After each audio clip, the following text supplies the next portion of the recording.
বন্ধুরা, স্বাগত জানাই আমাদের সবার প্রিয় এই বিজ্ঞান জগতের আসরে।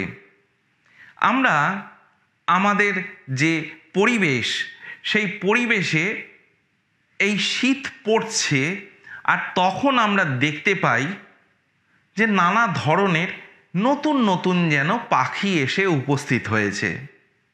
বেশিরভাগ অনেক ক্ষেত্রে সেগুলো একটু হাঁস জাতীয় পাখি, আর সেই পাখিগুলো কোথা থেকে আসছে, কি আসছে আমরা ঠিক বুঝে উঠতে পারি না। আবার দেখি যে এই পাখিগুলো গ্রীষ্ম ঠিক পড়ার আগে যেন কোথায় চলে গেছে, অর্থাৎ সেগুলোকে আর দেখতে পাই না। এইগুলোকেই বলে থাকে পরিযায়ী পাখি। এখন কথা হলো যে এই পরিযায়ী পাখিগুলো কেন আসে, কোথা থেকে আসে? এই পরিযায়ী পাখিরা শীতের অতিথি, তাই সারা বছর এদের দেখা মেলে না।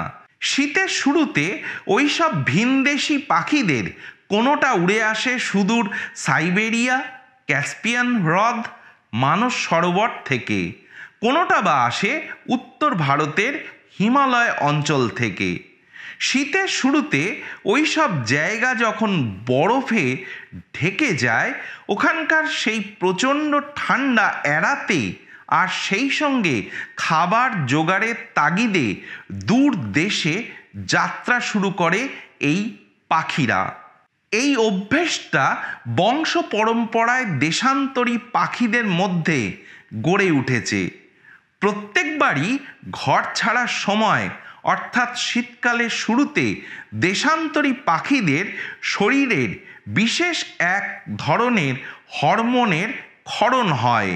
পাখিদের দেশান্তরে যাওয়ার ইচ্ছেটাকে জাগিয়ে দেওয়ার ব্যাপারে ওই হরমোনের ভূমিকা থাকা মোটেই অস্বাভাবিক নয়। যাত্রা শুরুর আগে দেশান্তরী এই পাখিরা প্রচুর পরিমাণে স্বাভাবিক খাদ্য খেয়ে নেয়। ওদের ওজন তখন বেড়ে প্রায় দ্বিগুণ হয়ে যায়। এর ফলে শরীরে তাপশক্তির সঞ্চয় বাড়ে। বাতাসের গতি এবং দিক কোন সময় ঠিক অনুকূলে থাকবে সেটা আন্দাজ করে নিয়ে ওরা এমন একটা সময় যাত্রা শুরু করে যখন গন্তব্যস্থলে পৌঁছতে ওদের কষ্ট হবে সবচেয়ে কম। প্রতি বছর শীত কাটাতে এই একই জায়গায় এই পরিযায়ী পাখিরা ফিরে আসে, আর তাদের যে এই পরিযায়ী যাত্রা, একে পরিযান বলে থাকে। বন্ধুরা, আশা করি এই অনুষ্ঠানটি দেখে আপনাদের প্রত্যেকের ভালো লেগেছে। আর সত্যি যদি ভালো লেগে থাকে তাহলে সেই ভালো লাগার কথা অবশ্যই নিচে কমেন্ট বক্সে লিখে জানাবেন। এই প্রসঙ্গে আপনার নিজের কোনো অভিজ্ঞতা থাকলে সেই কথাগুলো লিখে জানাতে পারেন। আর অবশ্যই অনুষ্ঠানটি দেখার পর একটি লাইক দেবেন এবং শেয়ার করে দেবেন, যাতে আপনার অন্য বন্ধুরাও এই অনুষ্ঠানটি শুনতে এবং দেখতে পারেন। আজ তাহলে এখানেই আসি। নমস্কার।